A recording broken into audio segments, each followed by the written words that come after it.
नमस्कार। आज बहुत ही मज़ा आने वाला है, ज़बरदस्त मज़ा आएगा। बने रहिएगा हमारे चैनल पर और देखते रहिए ये वीडियो। कंप्लीट सेकंड हिंदी का आपका सॉल्यूशन देखिएगा और वो भी ऑब्जेक्टिव और 100% ये आएगा ही आएगा एग्जाम में। ज़रा ध्यान से देखिए। पहला ही चैप्टर क्या है? दही वाली मंगमा। मंगमा क्या बेचती थी? तो दही बेचती थी। ठीक है, तो देखिए पहला क्या बेचती थी, तो सबको पता है मंगमा क्या बेचती थी? दही बेचती थी, है ना। दही लोगी माँ जी। दही वाली मंगमा कहानी का कथाकार कौन है? श्रीनिवास जी। ठीक है, श्रीनिवास जी। आगे बढ़िए फटाफट। दही वाली मंगमा कहानी का मुख्य पात्र कौन है भाई? तो दही बेचने वाली कौन थी? वही मुख्य पात्र थी। कौन? मंगमा। क्या खाती थी मंगमा? पान सुपारी। दही वाली मंगमा कहानी का कथावाचक कहां से थी? कहां से था? तो बेंगलोर से। आगे देखिए, दही वाली मंगमा कहानी किसे संदेश देती है? कि बहुओं को सुधर जाओ रे बहुओं सब। ठीक है, सास को ज्यादा सताना नहीं है। आगे देखिए, मंगमा के परिवार में कुल कितने सदस्य थे? देखिए, बहू था, बेटा, पोता और मंगम्मा। कितने सदस्य हो गए? 4। Option number C. ठीक है, आगे आइए। श्रीनिवास का जन्म कहां हुआ था भाई? तो कर्नाटक में। आइए, कहां कौन सी कहानी है? तो कन्नड़ कहानी। याद रखिए, दही वाली मंगमा कन्नड़ कहानियों में से लिया गया है। ठीक है, कथाकार को बरसों से मंगमा कौन सी वस्तु दिया करती थी? जब बेचता है दही तो देगा घी थोड़ो। क्या देगा? तो दही देगा। मंगमा की बहू का नाम क्या था? तो मंगम्मा की बहू का नाम नंजम्मा। ये बहुत होशियार थी। ठीक है, याद रखिएगा। सबसे अधिक बुद्धिमती कौन थी? तो मंगमा की बहू नंजम्मा। दही वाली मंगमा किस भाषा में रचित कहानी बोले थे अभी? कन्नड़ कहानियों में से एक है, तो ये कन्नड़ कहानियां थी। अब यहां देखिए, दही वाली मंगमा कहानी का हिंदी अनुवादक किसने किया था? कन्नड़ से हिंदी में ट्रांसलेट किया था इसको BR नारायण साहब ने। ठीक है, आगे आइए। रंगप्पा कौन था भाई? गांव का एक लंपट जुआरी आदमी था। इसमें लंपट जुआरी कहीं है क्या? मंगम्मा का पुत्र, मंगम्मा का भाई, मंगम्पा का पुत्र, ऐसा बात तो नहीं था। ये गांव का एक लंपट जुआरी था, इसलिए इसमें से कोई नहीं होगा। ठीक है, कंप्लीट ऑप्शन देखिएगा तो कोई ना कोई क्वेश्चन जरूर आएगा। मंगम्मा एवं नंजम्मा के बीच झगड़ा मिटाकर अच्छा संबंध स्थापित करने का माध्यम कौन था? तो मंगम्मा का पोता। ठीक है, मंगम्मा का पोता था। आगे देखिए, कथावाचक को मंगम्मा क्या कहती थी? माजी, दही लोगी। ठीक है, तो माजी से संबोधित होता था। चलिए आगे देखिए, दही वाली मंगम्मा का कथावाचक कौन है? बेंगलुरु की एक संभ्रांत महिला थी। ठीक है, आगे आइए। अधिक बुद्धिमती बुद्धिमान कौन थी? तो उसकी बहू। कौन थी बहू भाई? नजम्मा। ठीक है, नजम्मा उसकी बहू थी। ठीक है, मंगम्मा प्रतिनिधित्व करती है एक ग्रामीण महिला की। ठीक है, ग्रामीण महिला की प्रतिनिधित्व करती है कौन? मंगम्मा। बहू की दशा कैसी है? तो मगरमच्छ जैसी, है ना। कहते ना, मगरमच्छ पानी में रहकर बेर नहीं करना चाहिए मगरमच्छ से, मगरमच्छ जैसा। अगला दूसरा चैप्टर देखते हैं। दूसरा चैप्टर देखिए, क्या है दूसरा चैप्टर? ढाते विश्वास। इसके लेखक कौन है भाई? सात कोड़ी होता। ये एक उड़िया कहानी है। उड़िया कहानी है, तो देखिए पहला क्वेश्चन क्या आता है? ढाते विश्वास कहानी में किस राज्य के बाढ़ एवं सुखाड़ से प्रभावित दिखाया गया है? तो उड़ीसा के बाढ़ और सुखाड़ का जीवन का चरित्र चित्रण वहां पर किया हुआ है लेखक ने, सात कोड़ी होता जी। यहां देखिए, ढाते विश्वास कहानी का कहानीकार कौन है? सात कोड़ी होता जी। ठीक है, आगे आइए बाबू। ढाते विश्वास कहानी का मुख्य पात्र कौन है? धनलक्ष्मी। ठीक है, ये कौन महिला थी? दीन महिला। ये दीन मतलब दिन रात वाला नहीं, गरीब दीन महिला थी, है ना। कितनी संतानें थी इसको? 2 बेटी प्लस 2 बेटा, टोटल संतानें 4। इसके पति जो थे वो थे लक्ष्मण महाराज। ठीक है, ये लक्ष्मण महाराज थे पति इसके। कहां नौकरी करते थे भाई साहब? कलकत्ता में। कलकत्ता में नौकरी करते थे, लेकिन ये जो पैसा भेजता था ना, इससे काम धंधा इसका नहीं चलता था, इसलिए किसी क्या कहते हैं जमींदार के यहाँ काम करती थी छिटपुट। यहां देखिए, आगे आइए। धात्य विश्वास कहानी में कहां के जनजीवन का चित्रण है? तो अभी बताए उड़ीसा, ठीक है, उड़ीसा। आगे आइए। धात्य विश्वास कहानी में किस नदी का वर्णन है? तो महानदी का, ठीक। आगे बढ़िए। धात्य विश्वास कहानी किस भाषा में बोले? पहले ही एक उड़िया कहानी है, तो उड़िया होगा। आगे आइए। लक्ष्मी कौन थी? अभी तो बताए, लक्ष्मी एक दीन महिला थी। दीन महिला मतलब गरीब महिला थी, है ना। आगे आइए। लक्ष्मी के पास कितनी जमीन थी? मात्र 1 बीघा, ठीक है। आगे आइए। धात्य विश्वास कहानी किस राज्य की प्राकृतिक आपदा पर आधारित है? तो बार बार आ रहा है, उड़ीसा, ठीक है। आगे आइए। धात्य विश्वास कहानी में किस नदी के भयावह दृश्य प्रस्तुत किया गया है? तो आंसर होगा इसका महानंदा नदी, ठीक है। आगे आइए। लक्ष्मी के गांव के समीप किस देवी देवता के मंदिर थे? तो मां मुंडेश्वरी एवं भगवान शिव के मंदिर थे, जिस पर विश्वास उठ गया था लोगों का, ठीक है।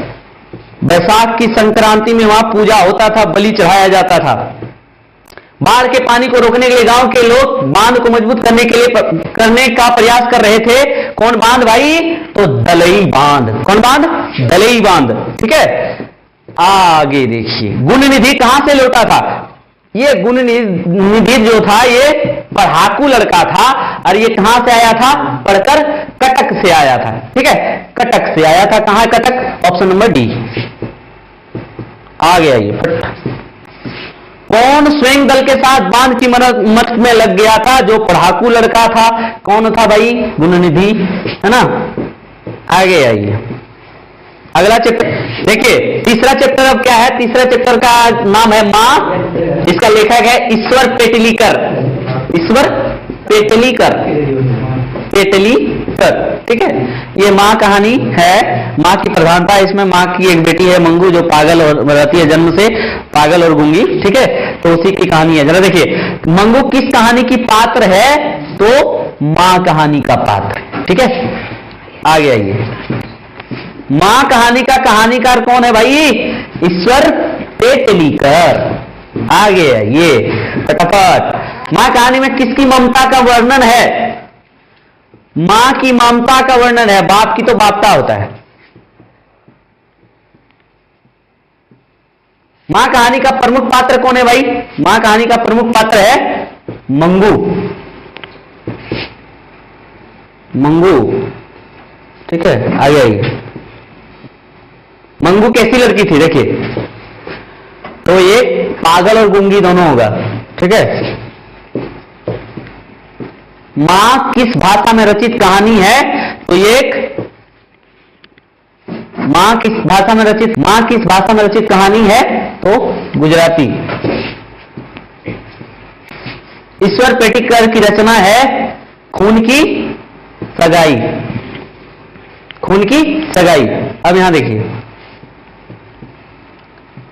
मां कहानी किनके द्वारा लिखा गया है? तो ईश्वर पेटलीकर।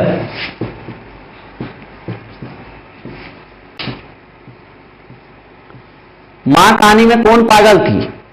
तो मंगू, ठीक है। आगे आइए।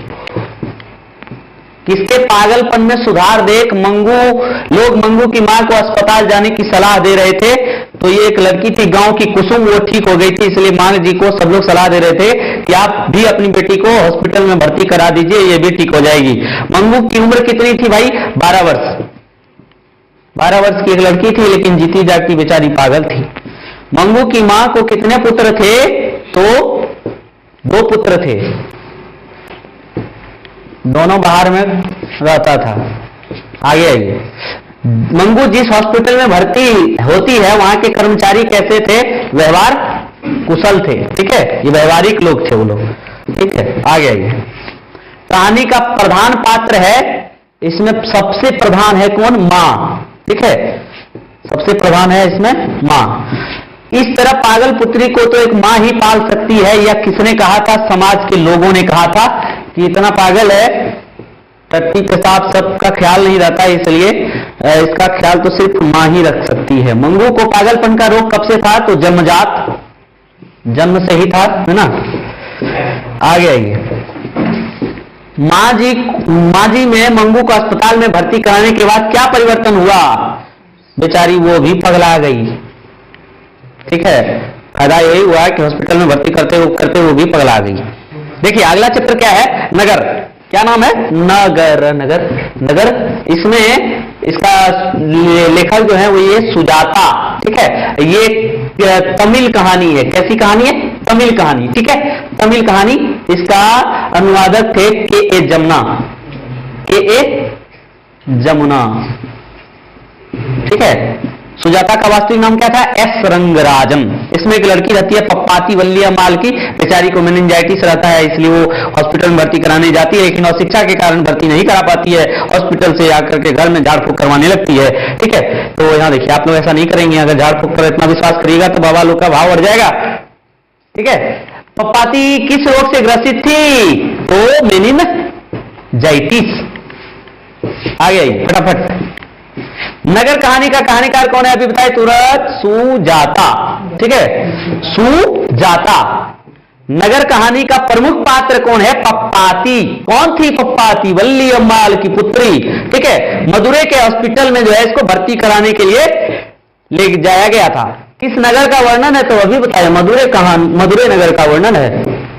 ये मदुरै कहां है भाई? तमिलनाडु में। वल्ली अम्माल की पुत्री कौन थी? पप्पाती। कौन थी? पप्पाती। ठीक है, आगे आइए।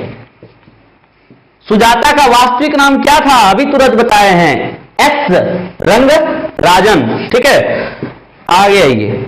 सुजाता का जन्म कहां हुआ था? तो ये तमिलनाडु। तमिलनाडु। ठीक है, सुजाता की लगभग कितनी कृतियां प्रकाशित हो चुकी हैं? 25 से अधिक कृतियां इसकी प्रकाशित हो चुकी हैं। ठीक है, आगे आइए। नगर कहानी किस रचना से संकलित है? आधुनिक तमिल कहानियों में से ये लिया गया है। ठीक है, तमिल कहानियों में से लिया गया है। आगे आइए। के ए जमुना द्वारा अनुवादित रचना है ये आपका नगर। ठीक है, के जमुना।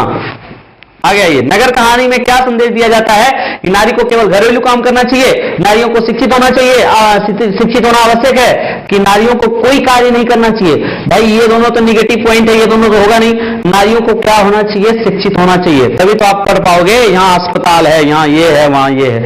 बेचारी नहीं पढ़ पाई, तभी तो हॉस्पिटल में अपनी पुत्री को भर्ती नहीं करा सकी। पप्पाती कौन थी? वल्ली अम्माल की पुत्री थी। वल्ली अम्माल की पुत्री थी। ठीक है, आगे आइए।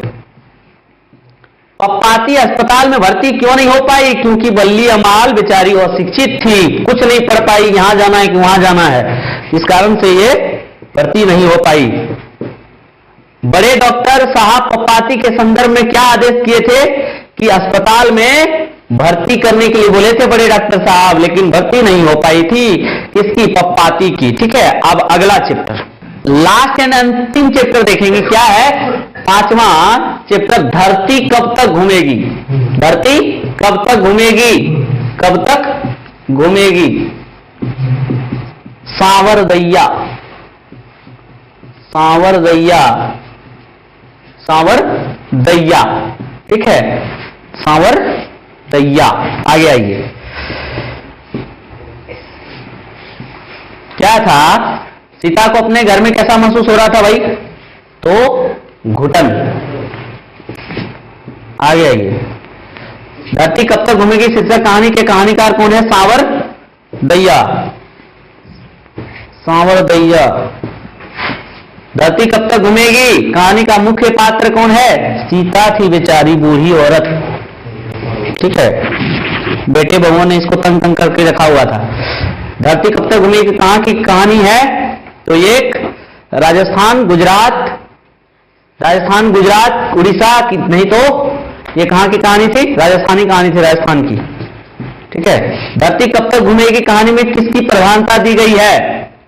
ठीक है, तो यहां देखिए किसकी प्रधानता दी गई है? नारी की। ठीक है,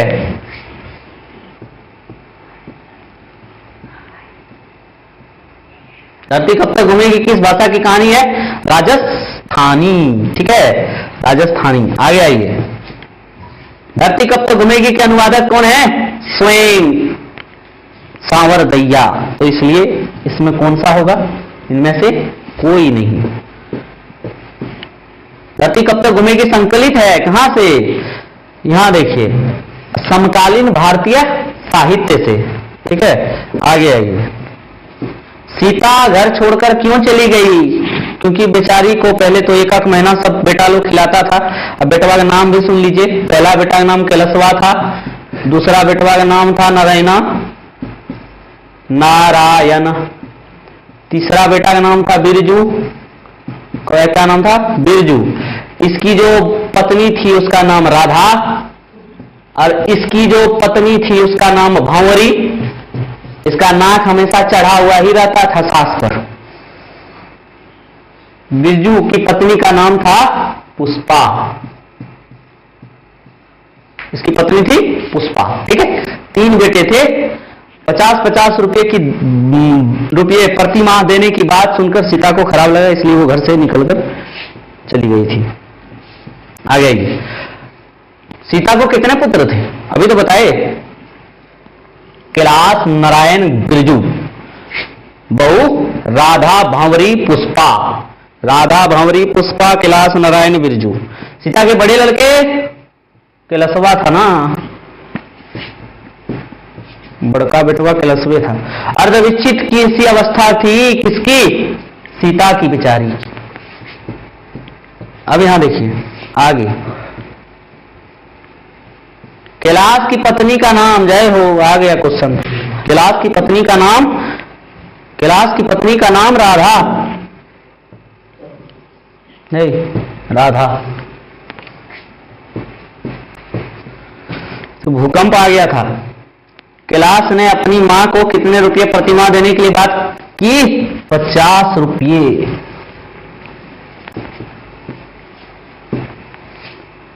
किसके भीतर आंसुओं का समुद्र भर आया था? बेचारी सीता के ऊपर। ये दोनों तीनों तो ऐश कर रहा था, क्या करेगा? क्यों रोएगा वो लोग? सीता कितने कितने दिन एक लड़के के पास रहती थी? तो एक महीना। ठीक है, 1 महीना इसके घर में, 1 महीना इसके घर में, 1 महीना फिर इसके घर में। ये घर छोड़ दूसरी घर जा, ये घर छोड़ दूसरी घर जा। ठीक है, यही नियत था किसको? किसका? सीता का। सीता अपने को क्या मानती है? भिखारिन। क्या मानती है? भिखारिन। ठीक है, क्योंकि उनकी गति। तो ये था सेकेंड हिंदी का कंप्लीट सॉल्यूशन। अगर वीडियो अच्छा लगा होगा तो लाइक और वीडियो को शेयर कर दीजिए जो लोग आपकी बार एग्जाम देने वाले हैं। ठीक है, लाइक शेयर सब्सक्राइब जरूर करिएगा। थैंक यू, धन्यवाद।